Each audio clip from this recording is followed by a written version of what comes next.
seconds.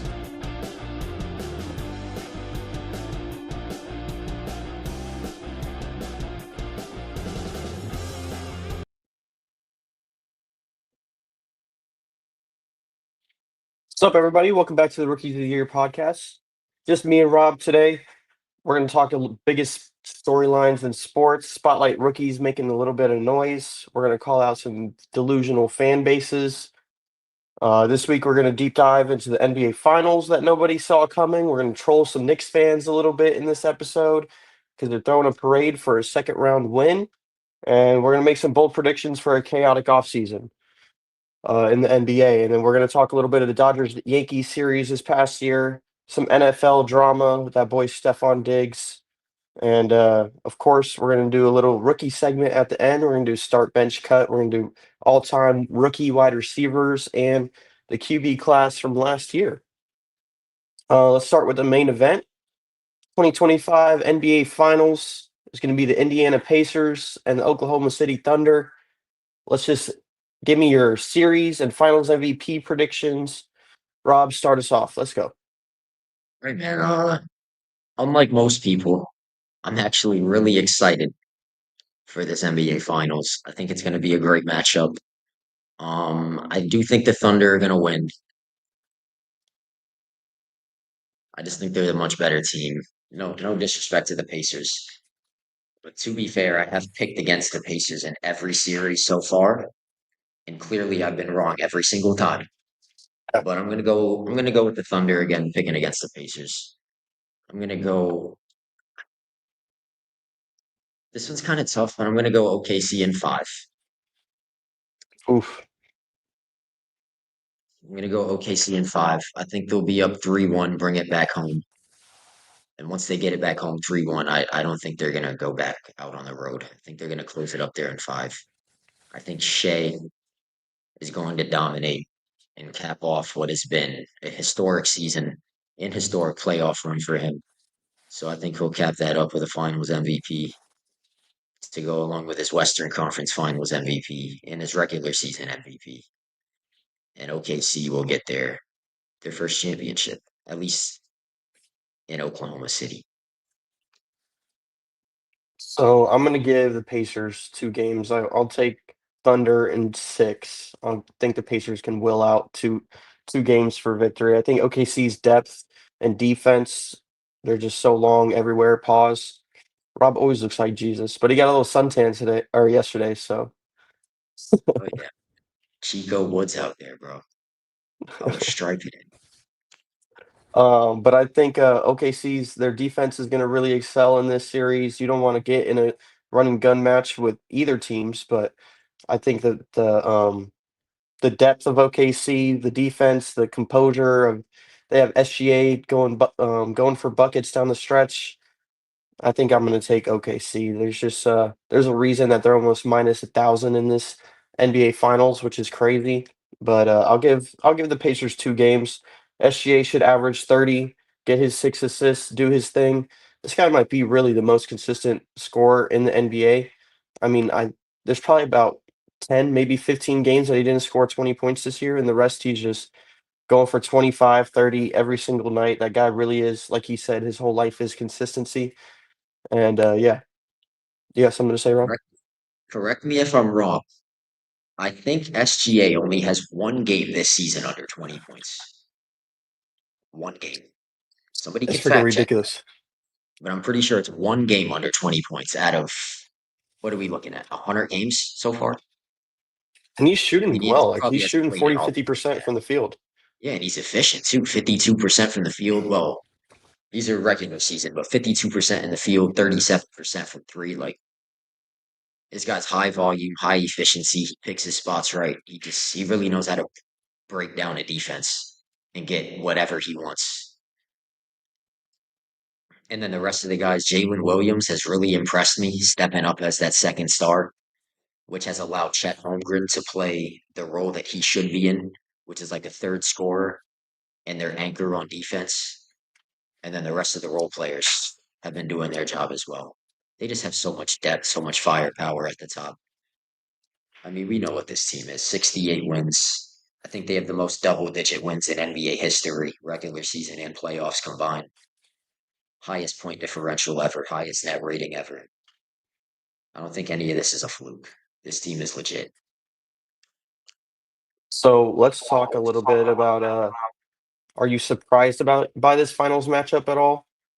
Talk about the Pacers a little bit. I'll talk on OKC. This might not have been the what everybody would have thought going into this season, what we'd be finishing and ending this season off with. So give me your take. Are we surprised by this finals matchup? Definitely surprised that the Pacers are in the finals. Um, I mean, like I said, I picked against them in every series, even the first round when they played Milwaukee. Um, you could say what you want about the injuries. Yeah, the Bucks were injured, the Caps were injured too. But I mean, they took care of their business 3 times in a row. You can't ask for much more. And none of those series went through a game seven, so they were able to handle them all pretty quickly. And now they're in the NBA Finals. I'm I'm surprised. Maybe we shouldn't be though, because if you don't know, the Pacers actually since January 1st, the Pacers have the second best record in the NBA. Fine, the team that they're playing against now, which is the Oklahoma City Thunder. So maybe it shouldn't be that surprising. We've seen this coming for months now. They just kind of flew under the radar.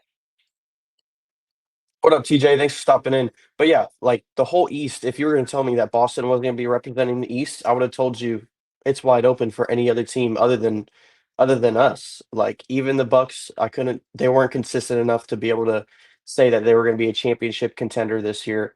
Same with the Knicks, they were throwing it together this team. We didn't know if they were going to be able to put it all together and be able to make a run in the East because we haven't seen it before. And, yeah, the Pacers, everybody thought that was a fluke last year because the Knicks were a little bit injured in that series, and everybody kinda wrote them off, but you got back-to-back. Appreciate it, Tej. You got back-to-back Eastern Conference Finals. That's not a fluke at this point, for Tyrese Halliburton and the Indiana Pacers. But, I'm gonna talk about OKC a little bit. I wouldn't say we're all surprised, but again, we all think that OKC is ahead of schedule. They were one of the youngest teams in the NBA. They're making their first finals appearance. People were calling them inexperienced last year, that it might bleed into the playoff series or the playoffs this year. And I am a little bit surprised that OKC was be able to get their first finals appearance this year. Um, I mean, you had teams like Denver, you had who else was in it? You had like Minnesota that we all thought that could have had a chance to be able to make their finals run. And I'm a little bit surprised that OKC was able to put it all together so early, have that this much poise throughout the playoffs to be able to be dominant. And yeah, proud of them. They are definitely ahead of schedule. We're gonna talk a little bit more about this legacy of this OKC team. We're gonna talk SGA or Halliburton. What do you think Shea Gilgeous-Alexander or Tyrese Halliburton, whose legacy is more on the line? And if SGA wins this, is he the best Thunder of all time? think I think you have to go SGA here. Um, again, he's coming off an MVP. You're the best player on by far the best team in the league this year, and you're going against a team that most people didn't think were going to make it this far, and most people are counting them out already, thinking that it's going to be a quick series. Like all the pressure is on OKC here, which means all the pressure is on SGA. If he doesn't deliver a championship here, I think it's a massive failure. Win a championship. I do think that cements him as the greatest Thunder of all time.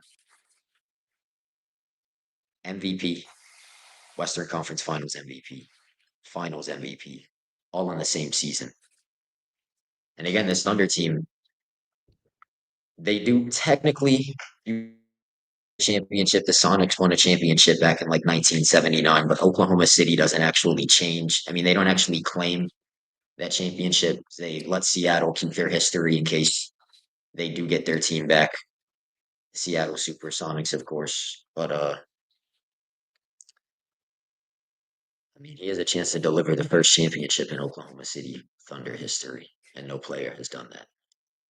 You're talking about a team that had Russell Westbrook and Kevin Durant at the same time. I mean, I think if Halliburton does this and he wins the NBA Finals, it might be the most Cinderella run the NBA has ever seen. Like, that would be some legendary stuff if Halliburton is able to kind of complete this, defeat the best team in the NBA. I mean, what more could you ask for him? I mean, that would be the most. I mean, he's cementing his legacy at that point. If he brings a championship to Indiana, another team that hasn't won a championship, at this point, he's playing with house money. Nobody thought he was going to be here. He could play, um, like I said, with house money at this point, and SGA's kind of got all the pressure on him to kind of deliver that championship to Oklahoma City. And yeah, if he wins it, he's going to be the best Thunder of all time. That's going to be no questions asked. You had Russ, you had Harden, you had Serge Ibaka on that Thunder team. It's not like Kevin Durant was doing it by himself. Yes, Kevin Durant, one of the best scorers of all time, maybe better all time than SGA career wise. But for the franchise to win an NBA championship, to bring that to Oklahoma City, that would be something that nobody has ever done. And that obviously puts him on a different pedestal. I want And to of say this. course, It what's Go ahead. and of course you got to add in. Of course, obviously there's context and everything. The Thunder made the finals in 2012 with a very young team, Hmm. and they were playing against Miami's Big Three. Playing against Miami's Big Three. Obviously, we didn't think they were going to win that series, even though I do think the Thunder were actually betting favorites going into that series. But realistically, I mean, you're going to LeBron James at the height of his career, playing with Dwayne Wade, Chris Bosh. Nobody actually thought they were going to win that. And then 2013, I think 2013 is when Russell Westbrook had that injury, when Pat Bev dove at his knees inexplicably. Pat Bev, one of the dirtiest players ever, dives at Russell Westbrook's knees.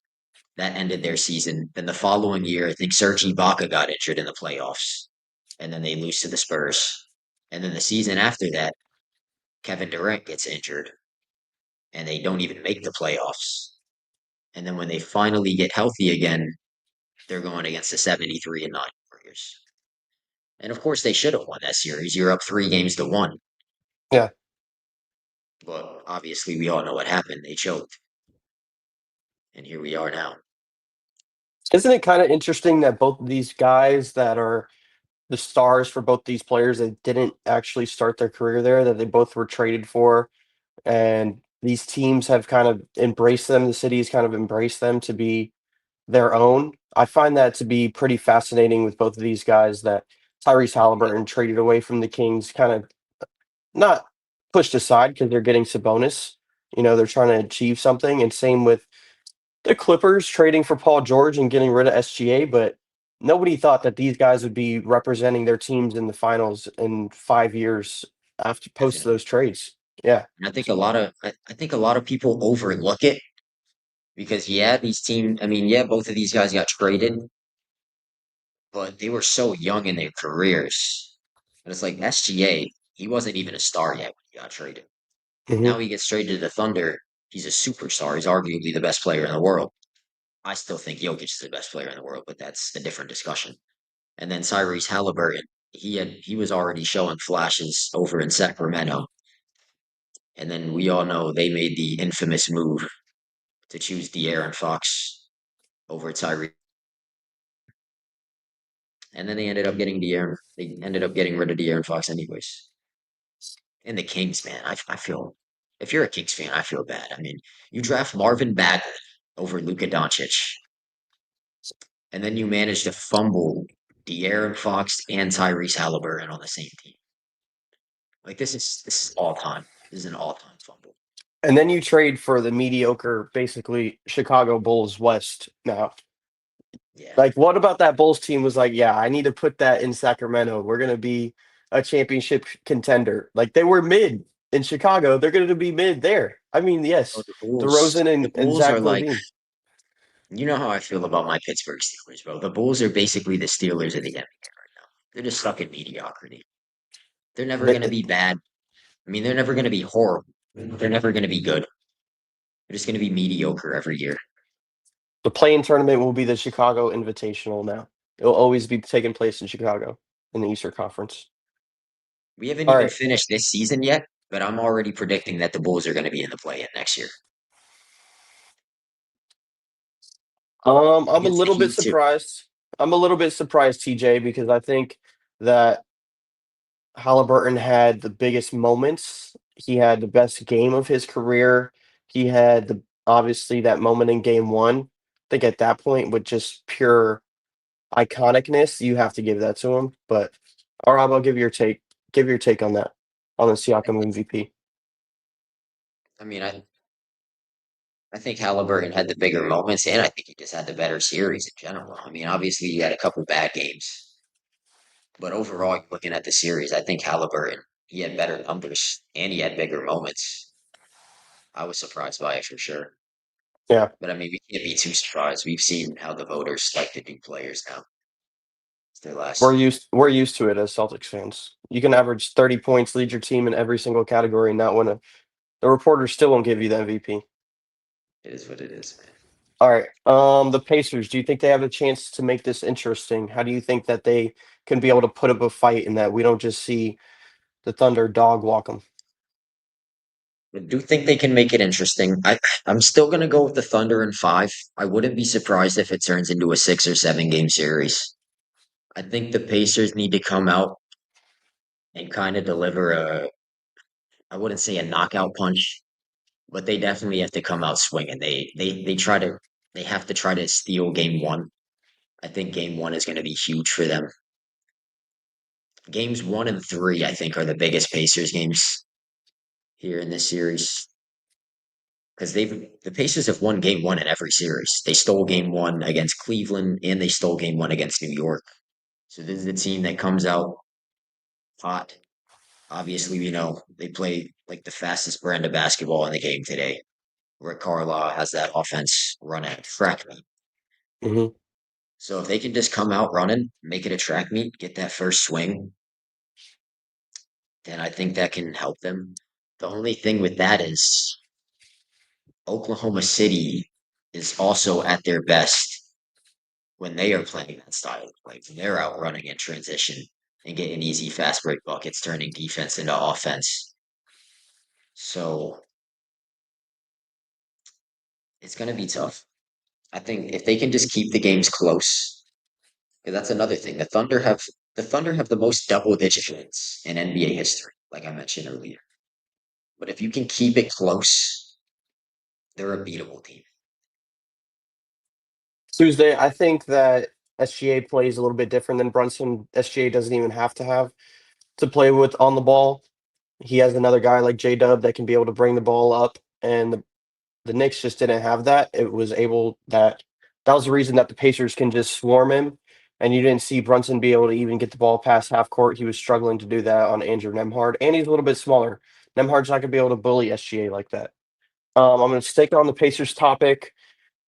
Um, what they what they don't want to do, like you said, is try to get in a 3-point barrage or try to go in a run and gun style with the Thunder. I don't think they are going to be able to win those type of games. I think that they can definitely be able to try to push the pace as long as they're closing out on the Thunder's 3-point shooters. You want to get in a because the Pacers are a team that can shoot 50% from the field the entire game. So if they're getting to the bucket, if they're hitting their mid ranges, you just don't want to get in a 3-point shootout and go cold because the Thunder are just going to stack an avalanche on three after three after that. So that's what I think the Pacers have to do. What they do best is a team's going to get a bucket and they're going to already be leaking out. They're going to go try to get that easy bucket. There were so many times in that Knicks series where I feel like Jalen Brunson was working his ass off for 2 points, and then they would just inbound the ball halfway up the court and they're getting an easy layup right away. And you take all the air and energy out of a team when they're putting all their effort just to be able to try to get one bucket, and you're already out there halfway to the 3-point line on the other side of the court, and you're already attacking in transition off a make, which is crazy. It's something you don't really see in the NBA. But the Pacers want to go and like the Pacers and the Thunder are both teams that can score 120 points. I think that we will have a fun brand of basketball in this finals. I don't think it's going to be boring. I don't think that the Thunder are just going to be blowing them out. I think the Pacers are going to be able to answer. Um, But that's what they're going to have to do. They're going to have to be able to be highly efficient, not let the Thunder get out in transition to be able to hit those wide open threes. But yeah, that's going to be kind of my take on that. The But biggest I think, thing, yeah, the go. biggest thing has got to be just take care of the basketball. Because a lot of that Yeah, stuff that you mentioned just has to, if you take care of the basketball, grab your rebounds, you can't let the Thunder crash the offensive glass. And you got to take care of the basketball. And Tyrese Halliburton is great at taking care of the basketball. Obviously, we saw that, what was it, game three or game four? That he had the 30-point triple double with zero turnovers. So like I mean, this guy doesn't make many mistakes. I mean, they're gonna need Halliburton to have the best, like he has to play the best basketball of his life for the next 7 games if they're gonna have any chance. yeah, I think And that the that includes both scoring. both teams are have the depth. That's the one thing that I like about these teams. It's not just basically put the top three guys in the NBA together and be able to make a run for it. That they are both teams that have benches and have depth, but they're all going to have to show up. There was plenty. There was a couple games like in that game five that the Pacers had where nobody showed up for the Pacers, and you can't have games like that if you want. If Including you're going to be in the Halliburton. NBA Finals, yeah. If you're going to be in the NBA Finals, I mean, they've never been there before, but they got to act like they've been there before. They got to be able to step up and not have the moment be too big for them. And it might help being in Oklahoma City. You know what I mean? The NBA Finals probably feels different when it's in Boston, when it's in Miami, when it's in those big cities in LA. Oklahoma City, there's like two skyscrapers. There might be about the only fans are at the stadium. So that's about it. You don't have to deal with like at the hotel getting dinner a bunch of OKC fans bothering you. I'm pretty sure they're pretty nice guys. Let's talk Yeah. about that a little bit. Let's keep it real. Do you think this is the weakest finals that we've had in like the past 20 years? What do you think? Give me your take on that. That's the perception that everybody's giving. Everybody's talking about these teams have low, it's gonna be low ratings, nobody's gonna watch, nobody cares about the Thunder, nobody cares about the You're gonna Pacers. watch. Millions of people are gonna watch the finals. Why I'm are gonna we watch acting the like that's NBA not gonna finals happen? because it's the NBA finals. These have been the two best teams in the NBA for the last 5 months. So I don't want to hear that it's not going to be good basketball.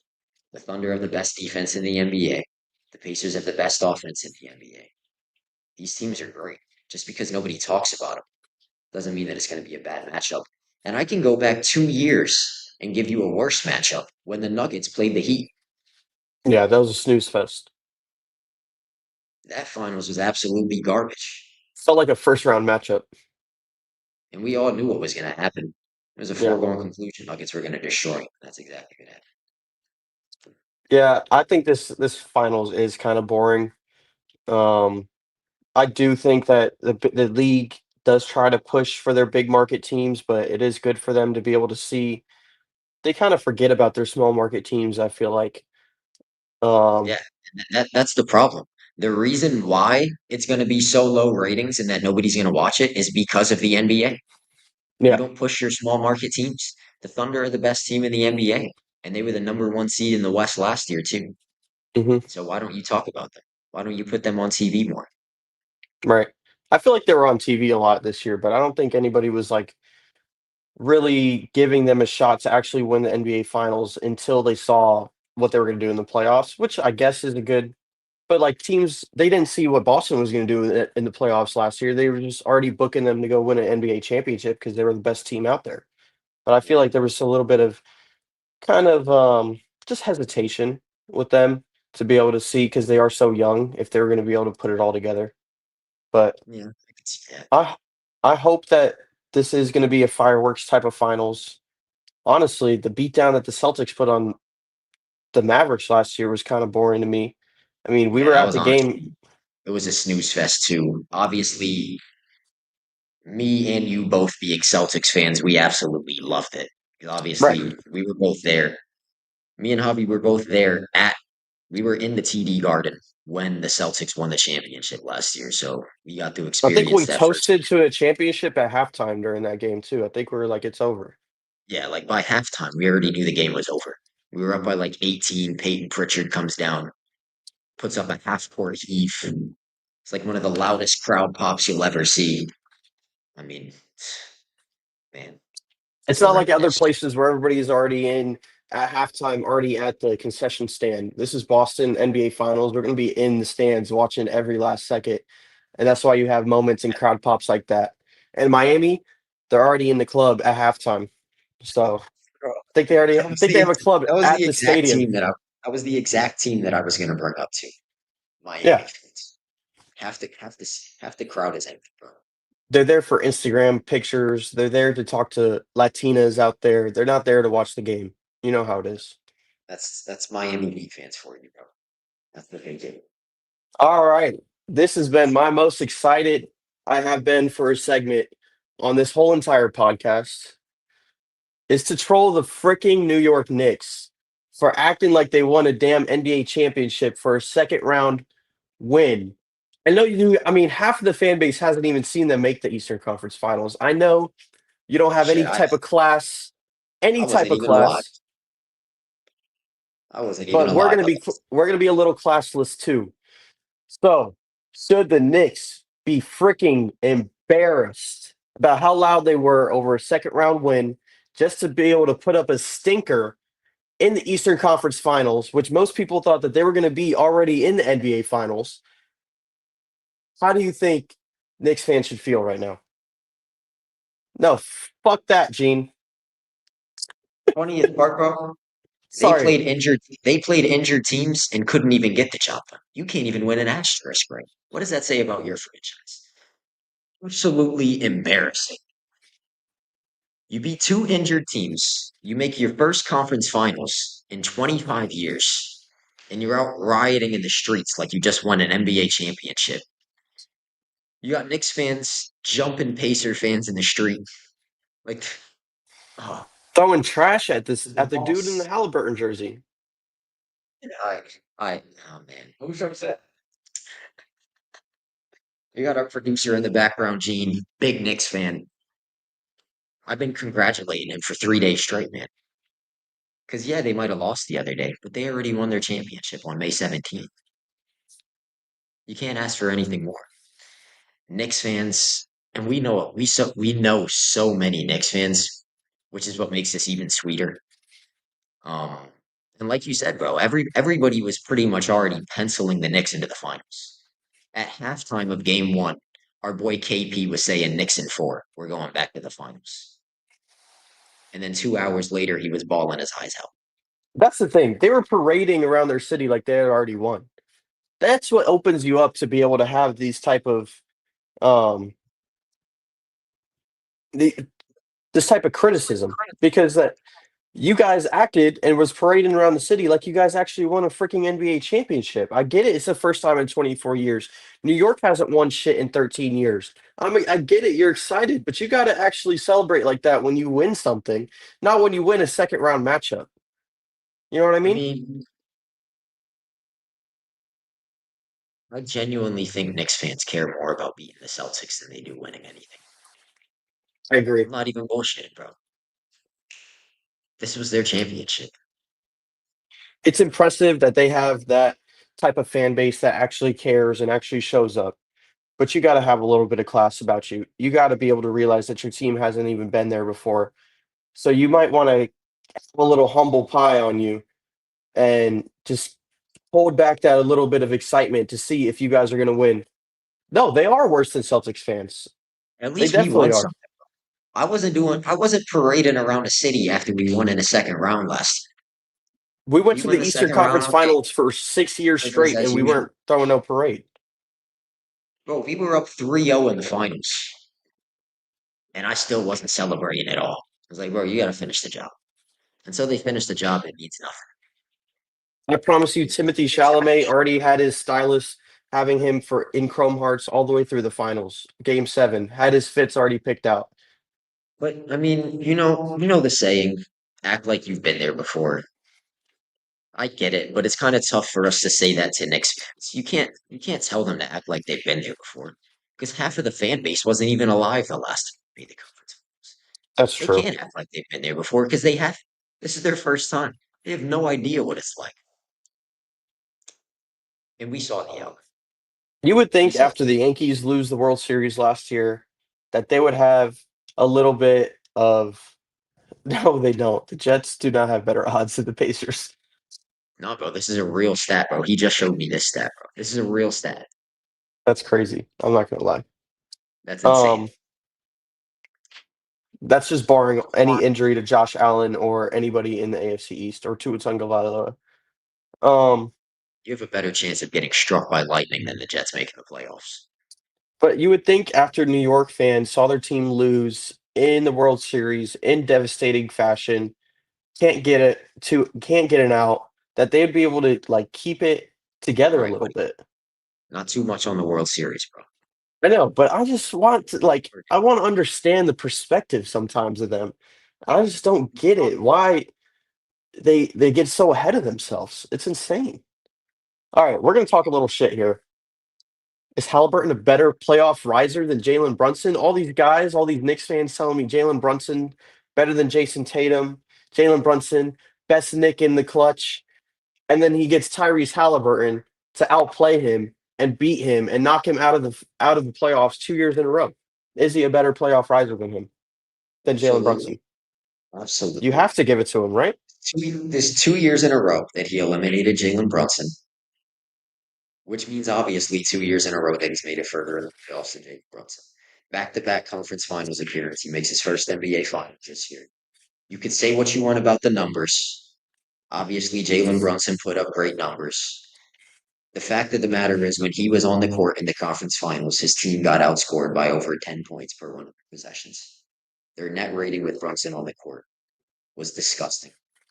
And I'm not even going to go as far as to say that the Knicks are a better team without Jalen Brunson, because obviously that's not true. You know that's not true. Jalen Brunson's a great player.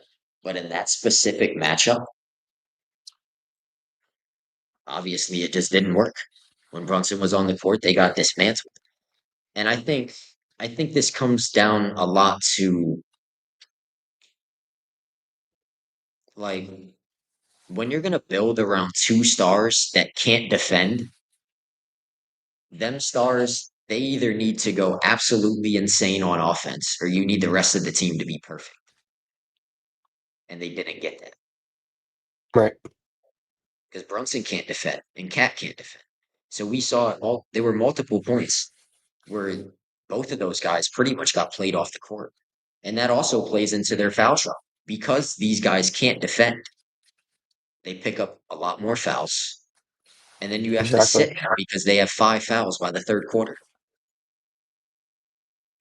And Tibbs So doesn't then use not his only bench, so so nobody then off the not bench can yeah. show up. So then not only are you getting played off the court because of your poor defense and your foul problems. Once you get off the court, then you can't even give your team the offense that you're supposed to be giving them either. Awful.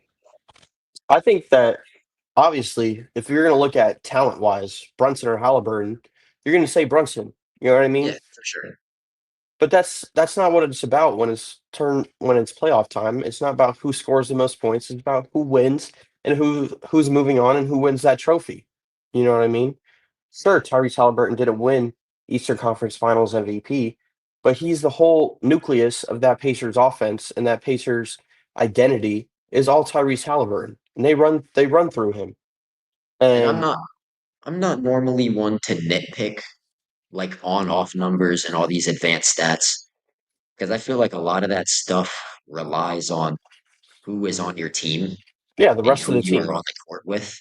Yeah, So, like, if you look at the Orlando Magic, people say that the Magic are better without Paulo Banchero because of his on-off numbers. There's no way you're watching a Magic game saying that the Magic are better without Paulo Banchero. That's absolutely insane. exactly. But then these same people, when stuff like this happens, they completely ignore it. Like, you can't use the on-off numbers to try to prove your point in one area, but then now that Jalen Brunson is getting played off the court and the Knicks are getting embarrassed when he's in the game. Now all of a sudden this shit doesn't matter. It doesn't work that way, bro. No, Brunson's going to give you 25. He's going to give you 8, except for that last game. He couldn't score 20 points. But yeah, at the end of the day, if you're getting knocked out by the Indiana Pacers, you can't say you're a bit better playoff riser than the guy that's beating you. You And know what then I mean? even last year in Game 7, yeah, I know. What was his injury? He Oh, injured his saw hand. wrist. Yeah, he broke his wrist. You could say he broke his wrist, bro. He played over half the game up to that point, and he played And it like was dog over. shit. He was awful. The game was So I over don't already. care that he broke his wrist in the second half after his team was already getting blown out. He was playing like shit. He didn't show up, and then he got injured, so his fans had an excuse. It's like no doubt that the Knicks need another piece. This team with Brunson, it's kind of we're gonna get to that if they've kind of peaked. So let's talk about it. Do you think this Knicks group has peaked? Do you think that they're gonna have to shake it up a little bit, add a piece, move a piece? What do you think about this Knicks teams? Because I don't think that the way that they're constructed right now, a lot of people might say they're a year ahead. I think they're going to run into the same problems next year. It's not that Brunson is going to turn to 6'5" athletic wing defender. It's not like Cat is going to all of a sudden give you all the effort defensively and stay out of foul trouble. What do you think Yeah. about this team? What do you think that they're going to have to do? Um, our boys over on Prop Stars were talking about this earlier.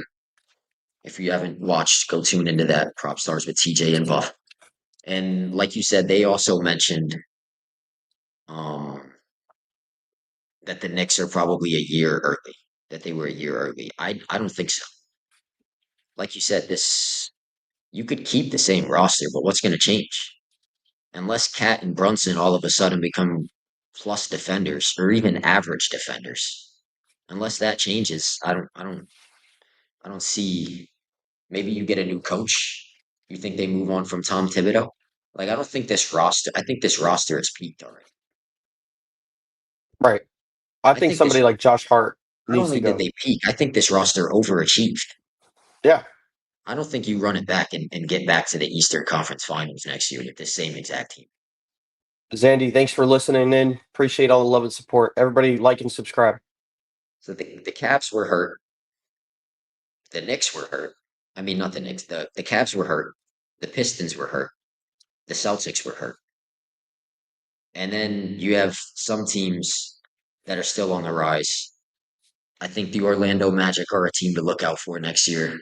The East isn't going to get any easier. And then whatever happens with Giannis, if Giannis is still on the Bucks, they could be a factor. That's doubtful, honestly, with the team that they've put around him and now Damian Hmm. Lillard being out. But I don't. Going into next season, unless the Knicks make changes, I don't even think they're a top three team in the East. I Yeah, think you, Tuesday. The Knicks by far were more talented than the Pacers. Go ahead, Rob. yeah, they have more talent. I just don't think the talent necessarily fits. And that's the thing nowadays in the NBA. This isn't like 10 or 20 years ago where you could just throw two or three of the most talented players in the league together and they're just going to go out and dominate. Like you need depth. Hmm. You need eight or nine guys that are going to give you solid minutes. You need 3-and-D players. You need stars that play both ends of the court. And you need good coaching most of the time. And I don't think the Knicks have all of it. Cat has to stop being an idiot and take pride on defense, but it's not just him. Absolutely, man. And Cat and the guys on TNT, shout out to the TNT guys. They even Cat the other day. Like, what's up with your horrible fouls, man? Because this guy commits some of the worst fouls. And most of them come when he's just out of position. And what does that lead back to? It leads back to him being a bad defender. And I don't think you can fix it. Too zesty of a defender, getting him into foul trouble. Too many flailing arms and stuff like that he does. Can't help himself. Oh I my think that God, I this. didn't want him. I think the Knicks need to make a call to people like the Los Angeles Lakers for Austin Reeves, to the Phoenix Suns for Devin Booker. You got to look for another ball handler, another go-to scorer.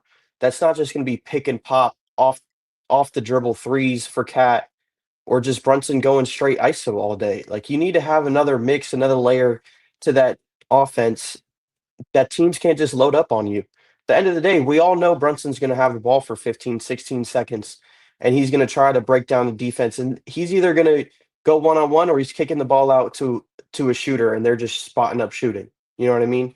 That team Yeah, is not doing much else other than that. So I think they need to move off somebody like Josh Hart. I think Cat is fine. I don't think that look at this Pacers team. They might not be the best defensive team in the NBA, but they made it to an NBA finals. You know what I mean? You might not need both of them to be excellent defenders, but they're going to get hunted. And you got to know that you can't go and you can't get Andrew Nemhard to be able to get your best player out the game and take him out the game. And you guys have no offense after that.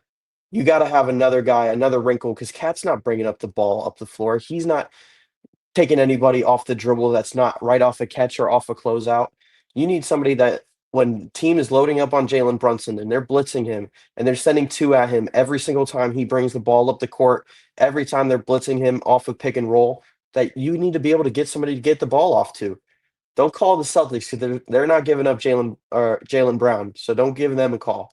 But I think that the way Knicks, the only way we're giving up Jalen Brown is for a certain guy in Milwaukee. But we'll get to that.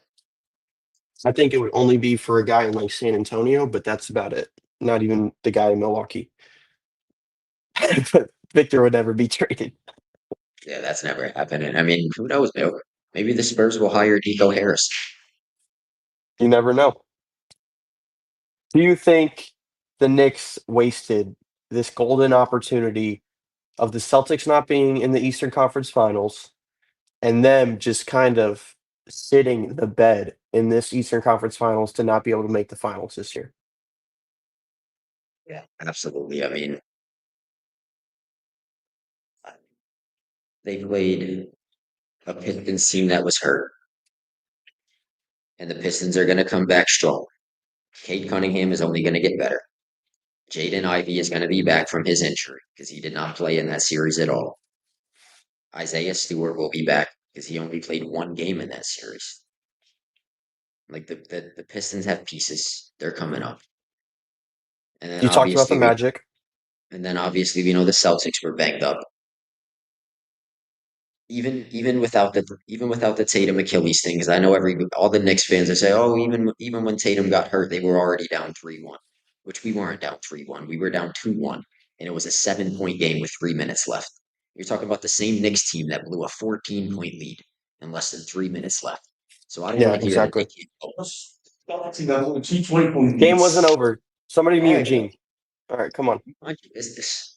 How about that?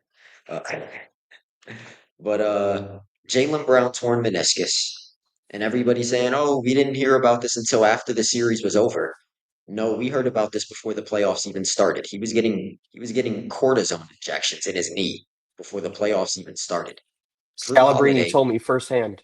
Told me. Drew Holiday missed half of the series against the Magic with a hamstring, an injury that usually lasts weeks. Tatum also missed time in the Magic series. So the whole lineup, and then Kristaps Porzingis had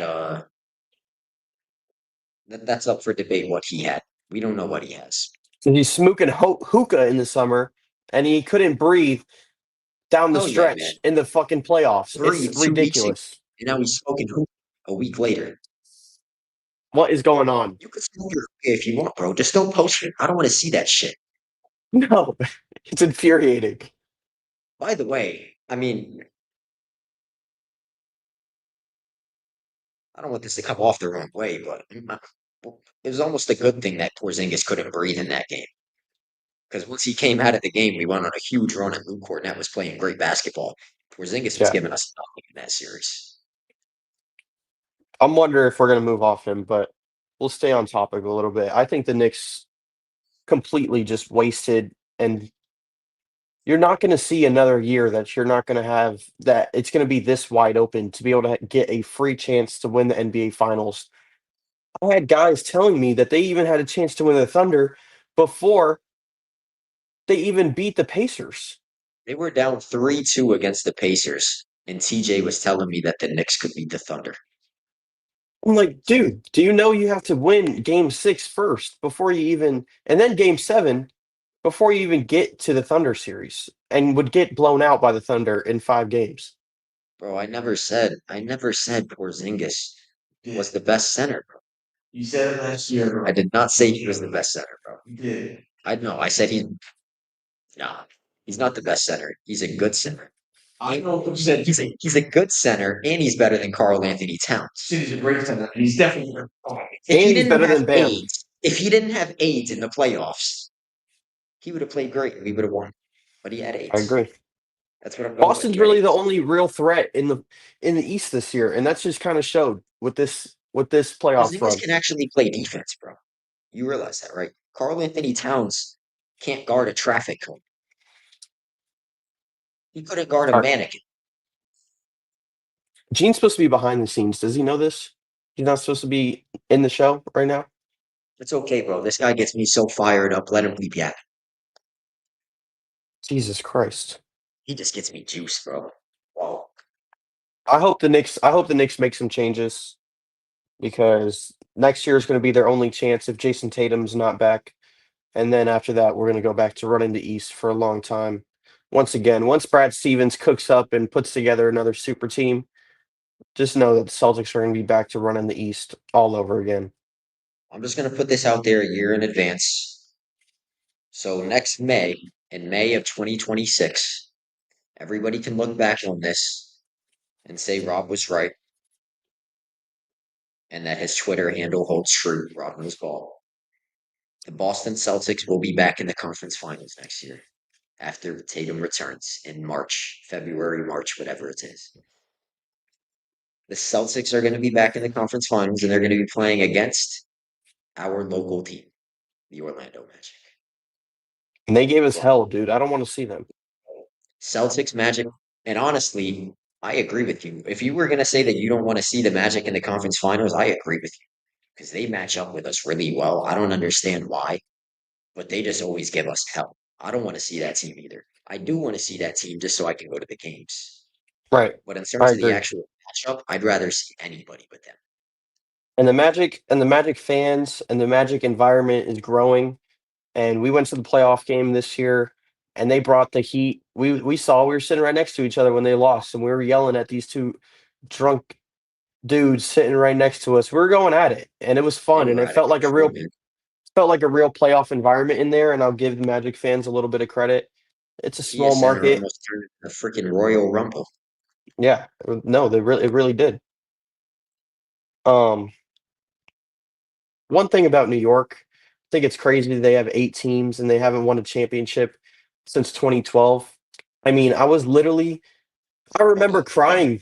I team. remember crying the day that I could say that because I was a kid. I was literally like 12 years old. The Patriots lost to the Giants again. The first time I was crying was in 2008 when we had that perfect season and then we lost. And then again in 2012, I was still young enough to be able to shed tears and be okay with it and say this on a national broadcast that I was crying real tears the last time that the freaking New York won anything. The last time I cried over sports was 2 weeks ago. I'm not gonna lie. And it's not even because it's more so because of the fact that our franchise player tore his Achilles right in the middle of his prime, and now we're probably gonna waste the whole season while he's rehabbing. It's like we went from a potential dynasty to we don't even know what the future is in the span of a week. Rob, don't tell anybody you were really crying about that, okay? We're gonna have to cut that out. Hey, producer, get the clipping. I was crying, but I won't actually say that. All right, we're gonna talk a little bit of NBA offseason. Um, are we in store for a little bit of a crazy offseason this year, or do you think it's just gonna be kind of mid? Tell me, are we heading for a quiet summer, or are we gonna see full blown offseason chaos? I think this is gonna be one of the wildest off seasons we've ever seen. There's so many like the playoffs aren't even over yet, and the rumors are absolutely flying. We know Kevin Durant's going to be on the move. We don't know Hmm. where yet, but Kevin Durant is like almost 100% going to be out of Phoenix. I'd say there's probably about a 50-50 chance that Giannis leaves Milwaukee. Even if just those two moves happen, you're Crazy. already talking about one of the craziest offseasons ever. Hmm. Because Giannis, you're talking about still a top 2 or 3 player in the NBA. And then Kevin Durant, obviously, we know what he's capable of when he's healthy. Arguably top 10. Yeah. Yeah, right now he might be top 10 still. Hmm. And then who knows? There's so many other teams that can make moves if needed.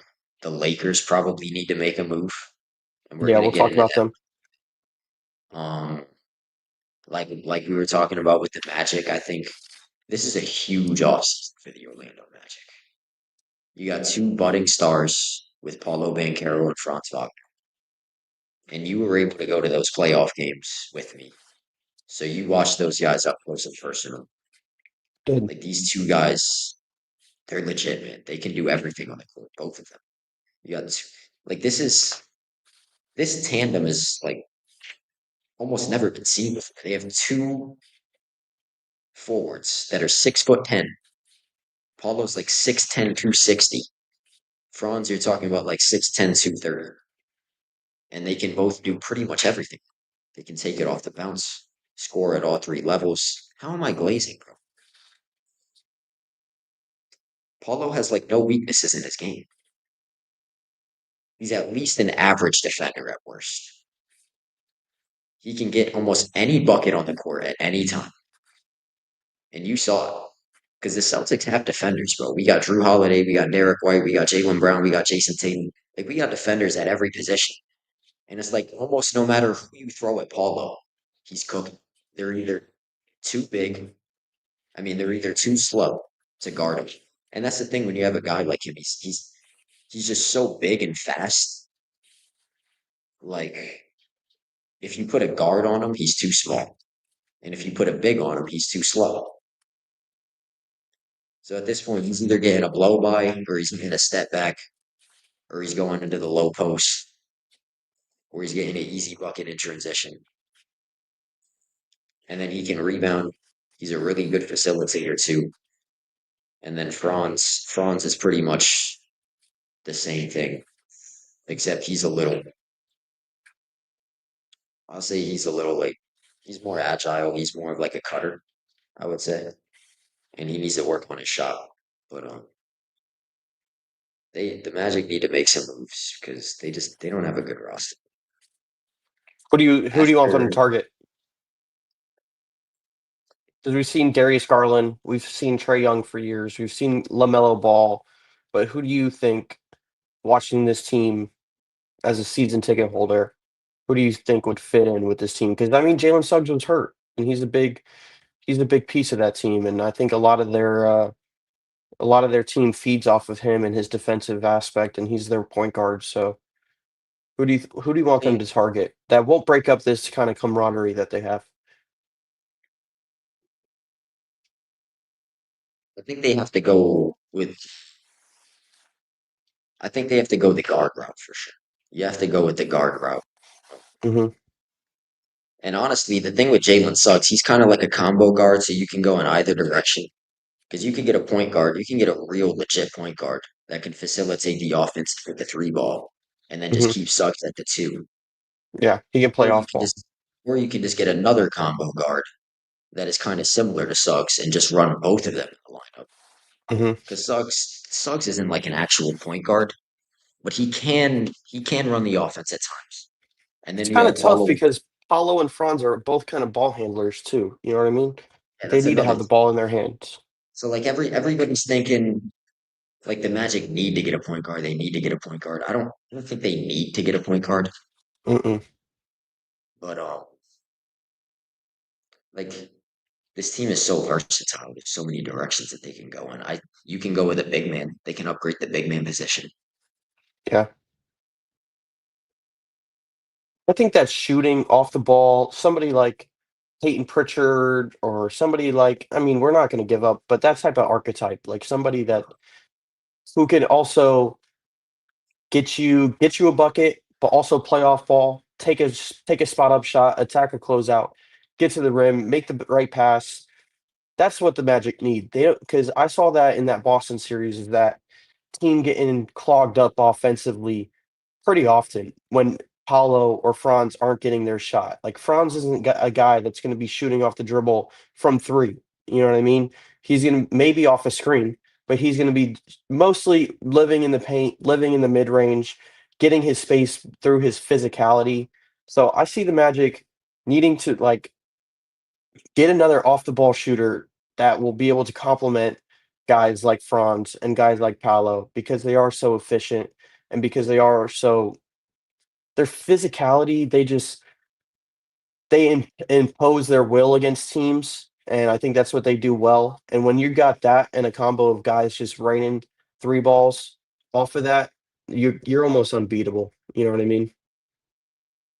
And that's like we've seen all the rumors, like you said, Trey Young, LaMelo Ball, Darius Garland. I don't I never really liked any of those ideas Yeah, because me either. I don't like building around a point guard that is a black hole on defense. I know Hmm. Trey Young is a great facilitator, and I know he's going to shoot the lights out, and he's going to give you probably 26 and 10 a night. But then he's going to give up 30 on the other end of the court. He's going to get hunted every single possession, and they're just going to play him off the court. And it's the same thing with LaMelo, and it's the same thing with Darius Garland. Like I saw a trade idea that said Jalen Suggs for Darius Garland straight up. You wouldn't do it? I think Darius Garland is a better player than Jalen Suggs. I would not do that trade I think you make that because the trade in a Magic heartbeat. already. Because here's the thing: Jalen Suggs is your third option. He's your third option, and he's an All NBA level defender, Hmm. and he's already shooting almost 40% from three. He has the athleticism. He has the playmaking touch.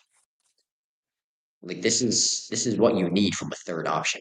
If you bring Darius Garland into the mix, he's still going to be the third option because he's not better than Franz or Paulo, not even close.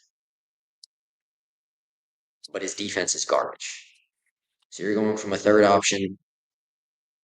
You're basically going from a 3 and D third option to a guy that's a microwave scorer and a good playmaker, but he's an awful defender. I don't. Why would you want that as your third option? I don't see it. I wouldn't mind one. I think a lot of Magic fans are looking for that kind of star X factor to bring to Orlando, but nobody in that type of caliber is really going to be like, take me to Orlando. You know what I mean?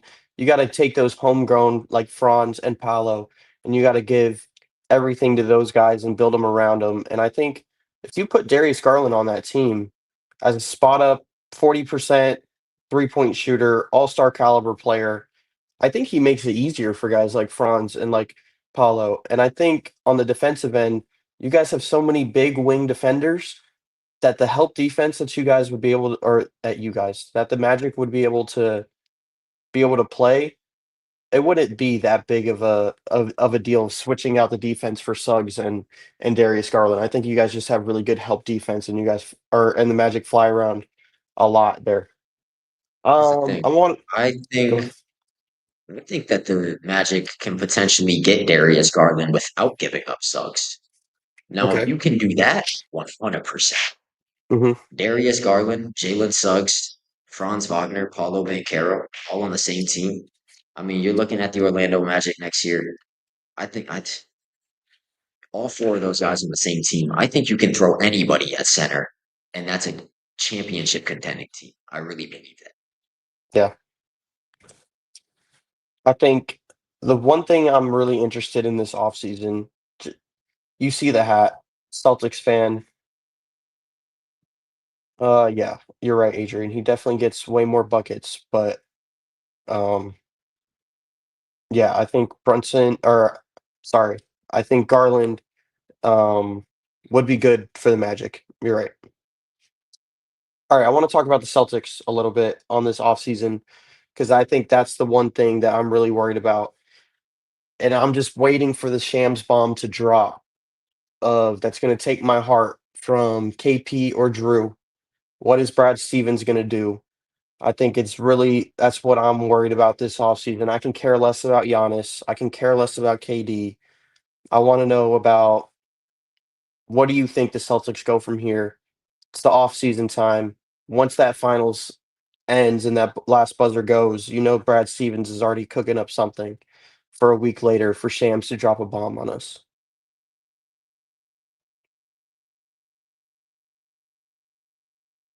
Honestly, Drew Holiday and Kristaps Porzingis are like the main trade candidates here. That's not a secret. Yeah. If I could trade anybody on the team right now, it would be Porzingis. I would pack his bags and drive him to the airport if that's what it took. But See, I don't think so. no, maybe I don't think it's gonna happen, but that's what I would personally do. Like Hmm. goodbye. Because even last year, we didn't need him. We basically won without him. He played like 3 games in the playoffs. True. And and then Drew Holiday. Everybody's talking about the potential Drew Holiday trade. I don't want to see it, honestly. I really like Drew Holiday. Even before Drew Holiday came to the Celtics, I've always been a fan of his game. Um, if, if you trade Holiday, what's your ideal trade package for Holiday? Somebody like because we're talking to the Clippers a lot. Somebody that we can flip for his contract. I think that's the biggest thing that we're trying to get for Drew Holiday is that contract is freaking massive for a guy who's already over 30 years old and not in the prime of his career and not a I would say he was a perennial part of that championship team, but he's kind of gone more into that role player aspect, not like when he was on the Bucks and almost like a second um or third best player on that team. But yeah, like Adrian said, Pritchard would be a great fit right back right into the offense, right into that Boston Celtics, move the ball around, spray open threes, like Adrian's saying. But I think that's the thing. I don't even care who we get back. I want us to get out of the luxury tax. We're going to have to make this move either way, and I think that's just the smarter decision. I think you can win ball games with Derek White, Jalen Brown, and Kristaps Porzingis if they're all healthy next year, and give us a chance that if Jason Tatum's back post All Star break to be able to make another run, we don't even have to rush him. I think we still make a playoff run and something that fans can be excited about next year, even if we might not be a favorite to be able to go win a championship. But I think that's just the biggest thing right now. The Celtics are looking at a tax bill higher than their salary that they're paying right now. It's like $260 million luxury tax bill, and they're paying 240 million for players. At that point, that's the problem. And you got a new owner, and you got a guy who's doesn't want to see that bottom line go. He's going to want to try to make money as a new owner in the NBA. So yeah, that's my biggest thing with the Celtics this year is it's not about who, it's about when somebody's about to get traded. We have to. There's no other way. You're probably right. The smart move is probably to trade Holiday because I think that's the easiest hole to probably fill. But Because to Porzingis is trade, in a contract year next year too. So if we're I trying to really love trade, Drew. we're not going to get much for KP because somebody's going to have to renegotiate to get him into another contract. Yeah, but let's say he plays out his contract. Do you think we re-sign him? If he's willing to take like a team friendly deal like Al Horford and he wants to move on to more of like a kind of role of like an Al Horford where he's I mean Al Horford's taking a lot of money right now, but he is on a team more team friendly deal than Porzingis is. But if that's what KP wants to do and extend his career as a 7 footer who guys like him don't really have long careers in the NBA, and he wants to be able to be on a team that he doesn't have to be the second best scorer or the third best scorer every single night, that he can just be a complementary piece on this team. That's what he needs to do is play next year, try to get as healthy as you can, battle this illness, find what you can do to be able to be on that court next year and give the Celtics a chance to be able to win games because the team loves him. The city loves him. The fans love him. And he's a great piece for the Celtics that kind of brings everything together and that he is a prototypical Celtics player. Play off the energy that's in the TD Garden. he comes out like it's WWE every game. He waits till every other player is already out there on the floor, and then he gives his time to be able to have his own entrance and where the fans show him his own love. I think he's just a unique player in that way, and that we kind of have to hold on to that just because what he means for like guys like us that really care about the Celtics, and we love guys like that. Poor thing is, even if he gets back healthy, like it's not just about getting back healthy. I think it's more so because even when he was healthy this year, the team honestly just looked better with him off the court. I don't know what it was. And you can't like last season it was the opposite. Even though actually we had a better record without him last year too. But you could just see when he's on the court, he unlocks like a whole different element of your offense. And he gives you that rim protection and shot blocking too. Hmm. But this season, it was like every time he's on the court, he was just clogging up the offense. He was slowing down the ball, just standing out at the perimeter waiting. And then once he gets it, like he's not. Once he gets the ball, once Porzingis gets the ball, he's not moving it. I feel like once he gets the ball, like he's trying to score. And then on the defensive side, he was getting worked. He was getting absolutely worked. He was getting blown by on every single possession in the playoffs. I mean, we saw. I know he had the illness and everything, but even going back to the regular season, like this dude got played off the court multiple times. I don't So think he's even if looked he, the same since that Heat injury in the playoffs last year. I don't think he's looked the same as when he first played for the Celtics ever yeah, since then. And last year he had a long off season or a shorter off season because we won the championship. And then this summer he wants to go play for FIBA basketball. Like, is this guy ever going to get a chance to be able to be 100% healthy and be on the court all the time? I think that's one thing that Brad Stevens is going to have to think about is if we're going to be able to commit to Kristaps Porzingis, is he going to be able to commit to his body and be able to be on the court and be able to make an impact? All right, let's talk about off-season trade predictions or bold moves that which team do you think needs to make a bold move? And give me a bold trade prediction. Give me a little two-piece.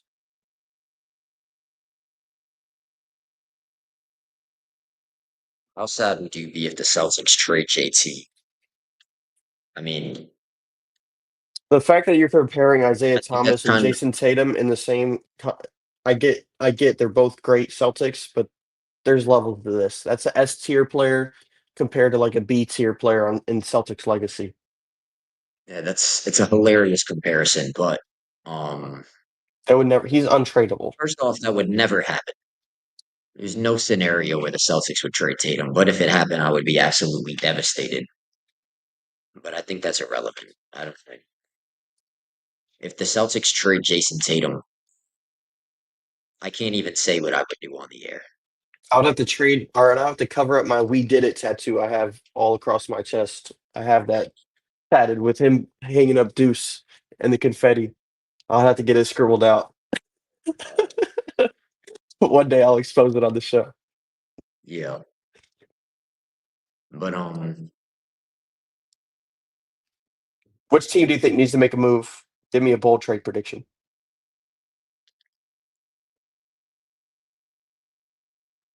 well, I already went over the Magic. I think the Magic are the team that needs to make a move. Okay. But my Then give me bold a trade trade, prediction. my bold trade prediction. I think Giannis is out of Milwaukee. I do. Where do you think he goes?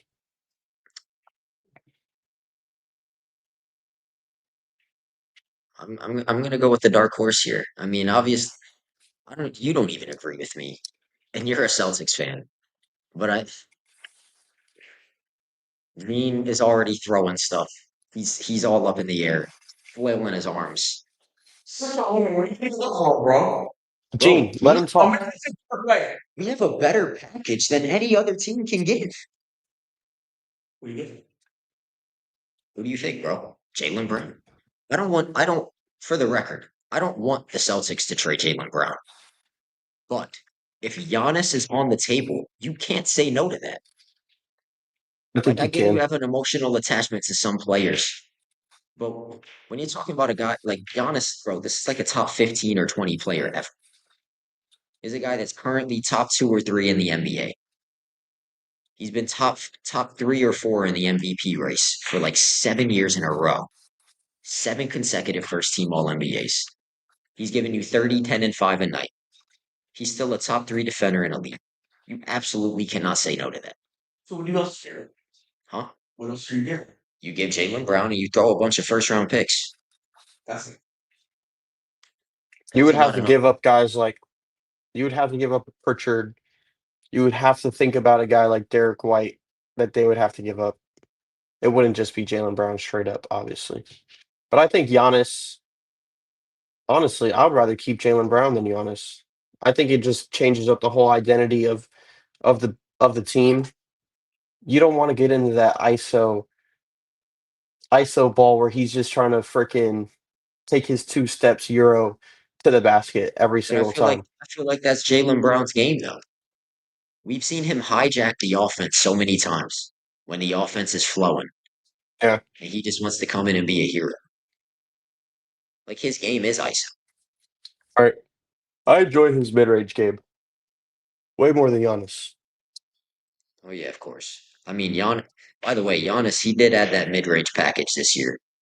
Giannis was actually like he was really efficient from the mid-range this year, which I gotta give him credit for.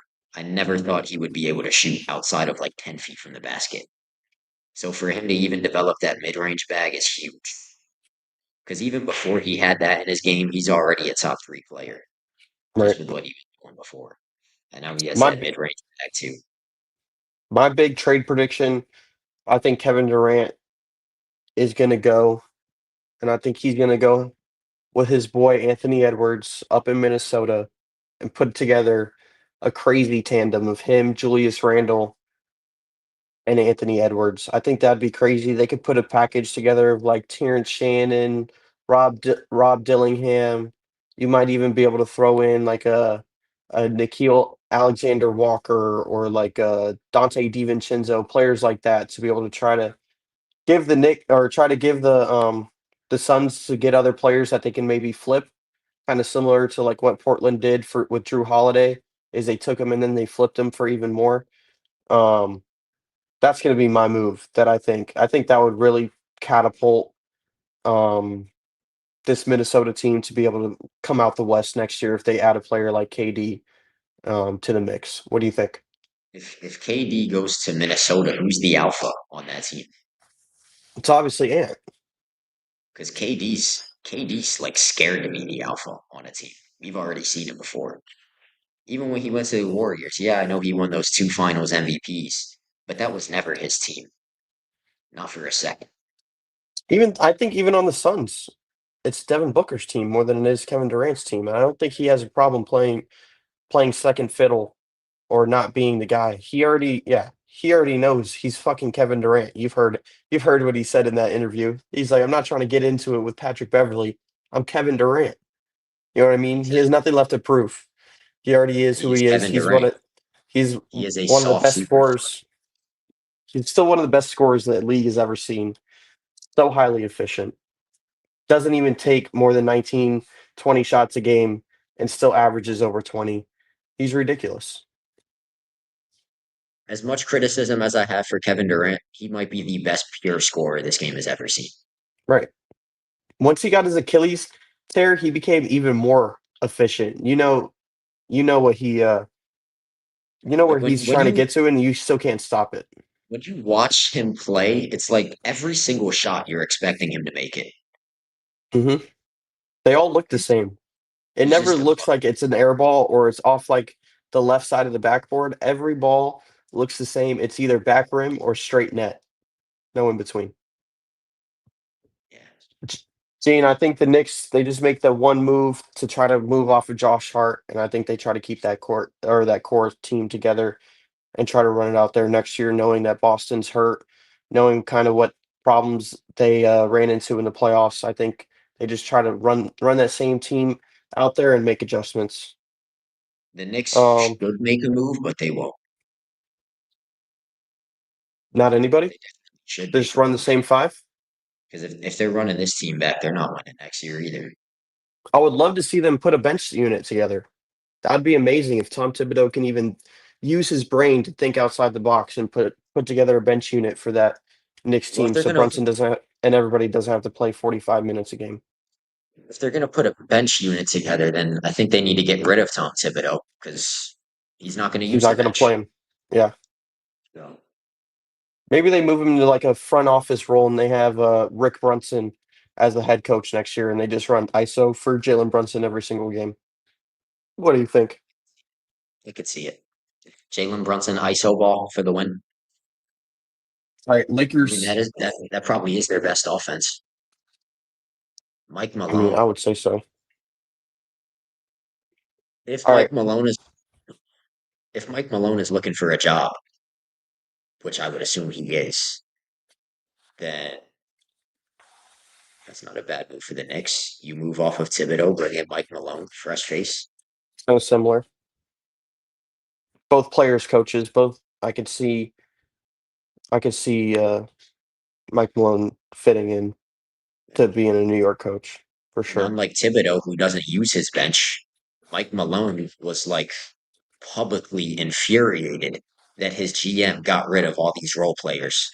Like Casey, well, didn't really get rid of them, but they let him walk. So they basically got rid of them. KCP walked, Bruce Brown walked, and then Yeah. Mike Malone, he was heated. Rightfully All right. so, Well, because that's probably why the Knicks have. I mean, that's probably why the Nuggets haven't been back to the finals. They don't have that depth. I heard also from Scalabrini that GM Mike Malone did not get along. They both got into an argument and they both got canned, both because they couldn't figure it out. That's the inside scoop. You heard it here first on the Rookies of the Year exclusive. Firing Um, Mike Malone was insane, bro.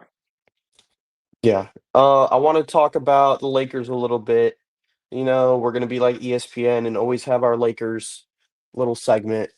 Talk a little bit about LeBron. Do you think the Lakers have a move up their sleeve? Where do you think they move from here this offseason? What do you think they're after? I mean, of course, the Lakers are going to make a move. They're the Los Angeles Lakers, bro. They're going to They be the need front to, dude. runners.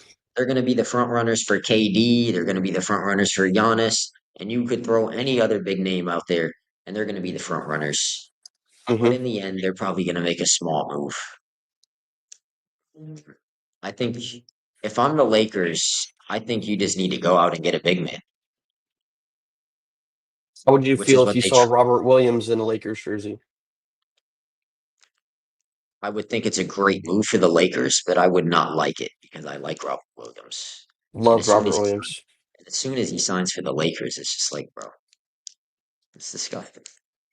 I But he'd can't probably believe be hurt all year and it wouldn't even matter. He'd just be getting paid like that's he true. always is. He'll probably be on the injury report every single game. Who do you think they go after in that big? Because obviously, I think they need a big man. That deal with Mark Williams and Charlotte fell apart. Who do you think I they think go they should after go to for try to like fill a. that? I think you try to go for like a Walker Kessler type of player, Hmm. something like that, which is He's a beast, man. Super underrated. kind of similar to Mark Williams. Honestly, I feel like they should have just went through with the Mark Williams trade. Just pass the physical. Just say he was good. Call it a day. Yeah, It was something because weird. Like because he if he's didn't not he passing a physical and he's still playing in the NBA, there's something yeah fishy he about that. passed the physical, but he played out the rest of the season. Yeah. And then why did the Lakers get obliterated in the first round? Because they had no big men. Hmm. I think Once I think once the Claxton, Kessler, Robert Williams. We're gonna hear those names in the Lakers kind of mix of trade targets. by the way, the Magic, we were talking about the Magic. If they're looking for a big man, I think you could potentially go out and upgrade your center spot with any of those guys, which are the Hmm. same guys that the Lakers should be looking at: Kessler, Yeah, Claxton, Robert Williams. those are Because all the guys that seem to be on the block.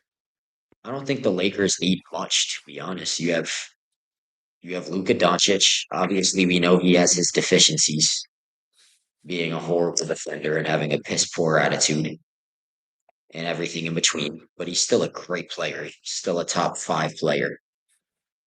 And then Austin Reeves has he really blossomed this last season, especially in the later half of the year. I mean, this guy was out there giving you 40 balls.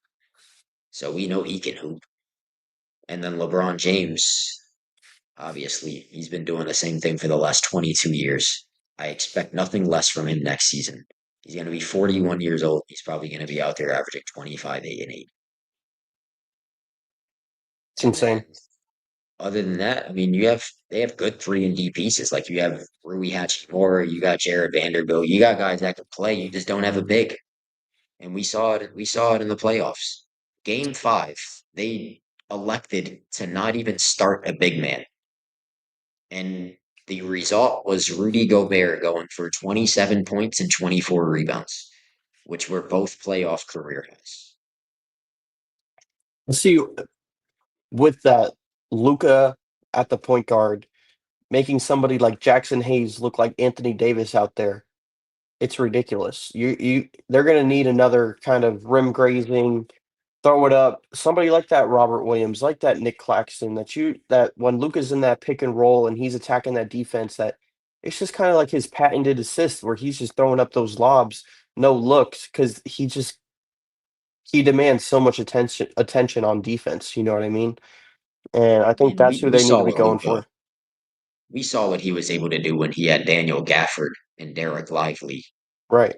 I mean, like you don't have to give Luca much, and he's going to make magic out of it, at least on the offensive end. But another thing, like I was saying earlier, I think it's hard to win a championship when your star player is one of the worst defenders in the NBA. Like I don't And think he's Luca fat. I don't think Luca would. Yeah, and he's a fat ass on top of it. I don't think Luca can win anything until he starts to tighten up the defense.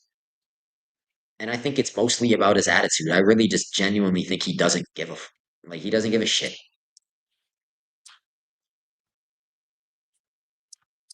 All right. We're gonna quickly talk a couple things in the MLB and NFL real quick. Dodgers Yankees recap of the series real quick. Dodgers take 2 out of 3, pummel them in the first 2 games. Yankees come out, win the third one. Judge versus Otani. That's kind of the two best players in baseball, we think. Um, Give me a little talk about this series. Let's keep it short and sweet. Give me a little Judge versus Otani talk. Go ahead, Rob. I mean, you guys see the jersey. Obviously, it was a very disappointing series for me. Highly anticipated World Series rematch in LA. I think every game was televised. And then the Yankees just come out and shit the bed. Like game 1 looked like I was watching the first game of the series on Friday. Looked like I was rewatching game 5 series. We go up, I think it was 5-2, and then we just completely fall apart, gave up 4 runs, never recovered. And then you come out in game 2 and just get absolutely punched in the mouth. Final score was Dodgers 18, Aaron Judge 2. He had 2 solo home runs in that game. Nobody else did anything. So the Dodgers beat Aaron Judge 18-2 on Saturday.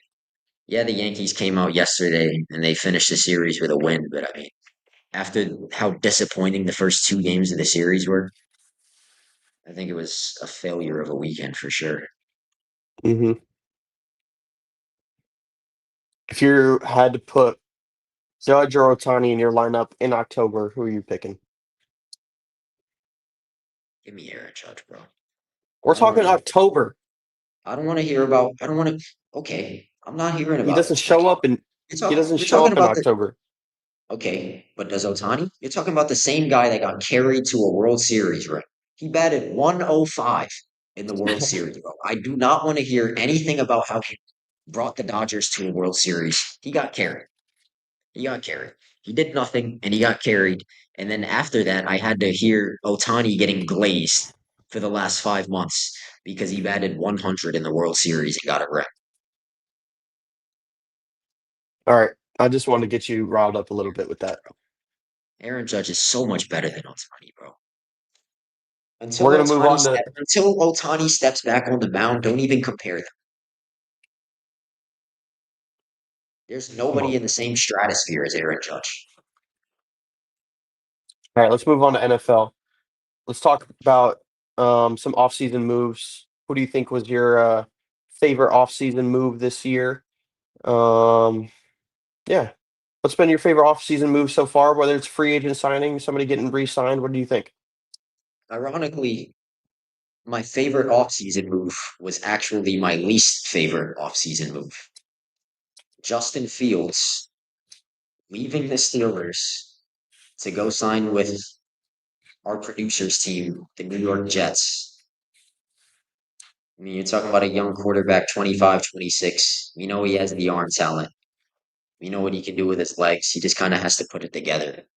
He's never really had he's never really had the right pieces around him. I know he went from Chicago to Pittsburgh. Pittsburgh's offense is an absolute dumpster fire. We've been running the same offense for like the last 8 years with multiple different coordinators. No matter who we bring in, the offense is still complete garbage. Offensive line mediocre, running game mediocre. I honestly, no matter what the personnel is, I think the biggest issue with the Steelers is coaching. I've been saying this for years. Offense and defense issue is coaching. So obviously, Justin Fields, he leaves Chicago, he comes to Pittsburgh. He's supposed to get a fresh start with the Pittsburgh Steelers. They start him for a few games, and then Mike Tomlin goes and benches him to bring in Russell Wilson. And we never see Fields get back on the field after that. And then, coming into the offseason, my thought process as a Steelers fan is you let Russ walk, you give Justin Fields the reins, and you see what he can do with a full season. But Mike Tomlin, Omar Khan, they didn't agree with that. So we let him walk. And now Justin Fields is with the New York Jets, unfortunately. This is like my 9/11. All right. Well, I'm I going think to talk about what I thought was going to be my favorite offseason move. And then he wants to put himself in the news a little bit. Stephon Diggs, New England Patriot, out here on the yachts. Cardi B got him with the huzz, out here doing craziness. This is ridiculous. If I'm the Patriots, obviously there's nothing you can do. You already signed this guy to a contract. You signed him to a signing bonus. You can't really get rid of him at this point. But this is totally going against everything I wanted to see as a Patriots fan. We are the Patriot way. We keep everybody in line and on the straight and narrow. At Stephon Diggs out here in Miami instead of at voluntary OTAs, and he's out here partying on a boat with Cardi B. I'm not stupid. I know guys in the NFL, I'm sure they do drugs. I'm sure they go and party hard, but don't let it get seen on video. How stupid do you have to see a camera and pull out a bag of pink stuff that the whole world is going to see, and you're going to see on news coverage for the rest of the month? You haven't even played it down. You're coming off an ACL injury, and you can't just help yourself from just staying out the news and just going and play ball for the New England Patriots. And that's what you would think for every single player that comes through that organization, that they're going to be focused. You're not going to have to hear about them in the news, and they're going to be focused on playing ball. That's my one thing about Stephon Diggs. I don't want to hear about him until he goes out there on the field. He's kind of got me fed up with him right now. I was so excited to see him on the team, to see a wide receiver one for Drake May. It's freaking ridiculous. All right, that's going to kind of be the show. We're going to wrap it up. We're at an hour and a half. I just want to say thank you. Last week we got 1.5K views on our episode 4. I just want to say thank you to all the love and all the fans and all the support. Subscribe. Make sure you like and subscribe, because our guy Gene has been giving us a lot of slack about that. Follow us on Instagram. Follow us on Twitter. We appreciate all the love. We're gonna be back. Hopefully, Josh is back next week, feeling a little bit better. I don't know what's going on with him today, but just wanted to say thank you guys. We'll wrap it up here. Josh or Rob, say your last piece, and we'll wrap it up today. Yeah, man. Thank you guys. everyone for tuning in. The last episode is doing really good right now on YouTube, so we appreciate everybody for tuning in.